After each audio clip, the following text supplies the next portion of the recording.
आपने कभी सोचा है कि कोई खाना खा के, इतना खाना खा के किसी जानवर में कन्वर्ट हो जाए? नहीं ना?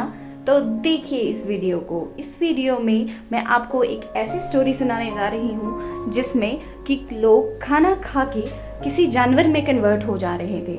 तो यही देख के ये लड़की, जिसका नाम चिहिरो है, यहाँ से हमारी स्टोरी की शुरुआत होती है। ये अपने माँ बाप के साथ किसी दूसरे शहर में जाते हैं रहने के लिए, क्योंकि इसके पापा की ट्रांसफ़र हुई होती है। बट ये अपना पुराना स्कूल नहीं छोड़ना चाहती। ये अपनी गाड़ी में होते हैं और इसके मम्मी पापा इसके साथ होते हैं। ये बाहर देखती है, इसके माँ बाप बोलते हैं कि बाहर देखो कितना सुंदर व्यू है, इसे पसंद नहीं आता।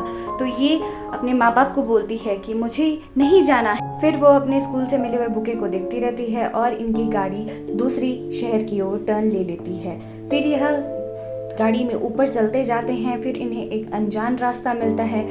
चिहिरो के पापा को लगता है कि यह एक शॉर्टकट है, तो वह उस रास्ते पे चल पड़ते हैं। 2 मिनट वेट करके वह सोचते हैं कि हमें इस रास्ते पे जाना चाहिए। जब वह जाने लगते हैं तो वे साइड में रुककर नीचे से अपने घर को देखते हैं, तो उन्हें ऊपर एक नीली बिल्डिंग दिखाई देती है जो उनका घर होता है। और यहाँ छोटे छोटे घर बने होते हैं। तो चिहिरो अपनी मॉम से पूछती है कि मॉम, ये क्या है? ये इतने छोटे छोटे घर किसके लिए हैं? तो उसकी मॉम उसे जवाब देती है कि बेटा, यह इसलिए बनाए जाते हैं क्योंकि यहाँ पे स्पिरिट्स का वास होता है।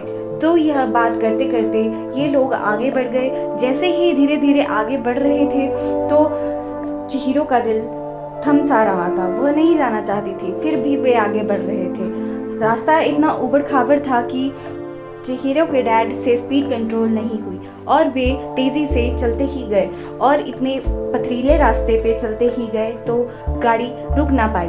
और फिर धीरे धीरे गाड़ी के अंदर का सामान भी उथल पुथल हो रहा था। चिहिरो जोर से चिल्ला रही थी कि डैड, आपने ये कैसी गाड़ी चला रहे हो? तो चिहिरो को बाहर एक मूर्ति दिखती है, पत्थर की बनी हुई। फिर यह स्पीड और कंट्रोल ना हुई। चिहिरो के डैड कंट्रोल करने की कोशिश करते रहे। फिर वे जाके एक घर के आगे रुक गए। वे गाड़ी से बाहर निकलते हैं और देखते हैं कि ये इतनी बड़ी बिल्डिंग किस चीज़ की है। वे सोचते हैं कि ये शहर से बाहर किसी ने अनजान जगह पे बहुत चुपके से कुछ बनाया है, तो उन्हें इसके अंदर जाने की क्यूरियोसिटी होती है। तभी वे अंदर जाने की कोशिश करते हैं। चिहिरो उन्हें बार बार रोकती है कि नहीं डैड, हमें अंदर नहीं जाना चाहिए, क्या पता अंदर कुछ और हो, क्या पता कोई हमें किडनैप कर ले। तो चिहिरो बार बार अपनी गाड़ी की तरफ भागती है और कहती है कि पापा, हमें नहीं जाना चाहिए। फिर भी चिहिरो और उसके मॉम डैड उसकी बात नहीं सुनते हैं और वे अंदर चलते हैं। तो चिहिरो की इच्छा ना होते हुए भी चिहिरो उनके साथ अंदर आ जाती है। धीरे धीरे वे अंदर जाते हैं तो उन्हें ऐसे तरह की बिल्डिंग में आवाज़ें सुनाई देती है जैसे उन्हें कोई बुला रहा हो। चिहिरो बार बार शक की निगाहों से इधर उधर देखती है, पर उसे कुछ समझ नहीं आ रहा होता। उसके डैड इतने उत्सुक होते हैं अंदर जाने के लिए, पर चिहिरो बहुत डर जाती है और उन्हें एक ऐसी बिल्डिंग दिखाई देती है जिसके अंदर से वो अभी बाहर आते हैं। तो चिहिरो के डैड बोलते हैं कि हमें आगे जाना चाहिए, क्या पता हमें खाने के लिए कुछ मिल जाए, कुछ रेस्टोरेंट और कुछ हो। तभी उसके मॉम डैड आगे निकलने लगते हैं और चिहिरो उन्हें बार बार बोलती है कि नहीं डैड, हमें नहीं जाना चाहिए। फिर भी चिहिरो को उनके पीछे जाना पड़ता है। जैसे ही वो ऊपर जाने लगते हैं उन्हें एक विशाल कॉलोनी दिखाई देती है जिसपे अलग अलग तरह की बिल्डिंग्स और अलग अलग चित्र बने होते हैं दीवारों पे। धीरे धीरे वे आगे बढ़ते हैं।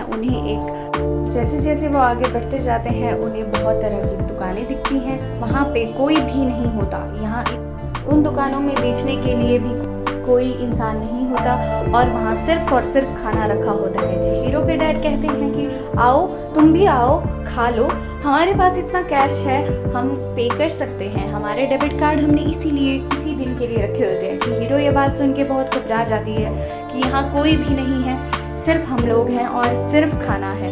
तभी चिहिरो के डैड और चिहिरो की मॉम खाना खाने के लिए बैठ जाते हैं और वे खाते रहते हैं। चिहिरो मना करती है, बट फिर भी वह उन्हें खाने से नहीं रोक पाती और तभी वे खाते रहते हैं और बस खाते ही रहते हैं। तो चिहिरो उन्हें वहीं छोड़ के आगे बढ़ जाती है और आगे देखती है कि यहाँ क्या है जो यहाँ पे कोई भी इंसान नहीं रहता। वो धीरे धीरे आगे बढ़ती रहती है और आगे सीढ़ियों पे जाती है। तभी उसे एक बहुत विशाल तरह का महल दिखाई पड़ता है। वह उस महल को देखकर बहुत चौंक जाती है। उसे यकीन नहीं हो रहा होता कि यहाँ कोई इंसान होगा भी कि नहीं। तभी वह उस अंदर जाने के लिए तैयार हो जाती है और वहाँ से आगे जाने लगती है। तो दोस्तों, ये पार्ट हम यहीं पे एंड करते हैं। तो मैं आपसे जानना चाहती हूँ कि आपको ये पार्ट कैसा लगा, और आपको आगे स्टोरी सुनने के लिए मेरे को चैनल को फॉलो और सब्सक्राइब करना पड़ेगा। एंड साथ में कमेंट करें कि आपको ये स्टोरी कैसी लग रही है। जल्द ही मिलते हैं नेक्स्ट पार्ट में, तब तक के लिए